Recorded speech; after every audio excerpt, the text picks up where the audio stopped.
Hi, in today's tutorial I'm going to show you how to navigate on the Windows 11. So the first thing that you would like to do is just go and open your PC that contains the Windows 11. Of course, if you are a Windows 10 user, you can just go and open your settings and upgrade into Windows 11 right now for free. Of course, you can run the installation or the upgrade into the background of your PC if you want to keep using it in the meanwhile. Of course, your PC might be a bit slower, but it's not going to be a big problem, especially if you have a good PC, you'll not even notice the difference. And once the download or installation is done, you will be notified to restart or to reboot your PC.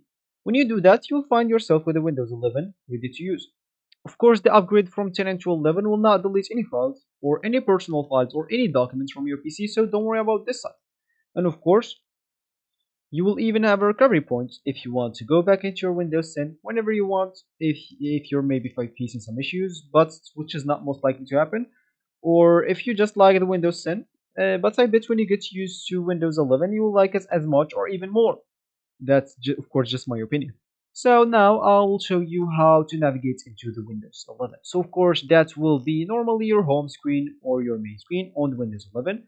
And of course you can actually hide your desktop icons or view them as I'm doing right now. I'm hiding them. Of course, if you want to appear them, you can just go into view and click or check this show desktop icon. That will show your desktop icons, but it's much better for me with hiding them because I open everything with search. I can just go and press the Windows key on my keyboard and actually type whatever you want. Of course, let's say an example. I want to open Steam, I can type it.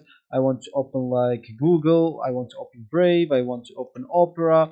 I use just the search, which is very actually useful. Of course, you can even navigate into your folders with the search home here. You can like search for your documents, search for whatever you want, and that's how you actually navigate into the Windows 11.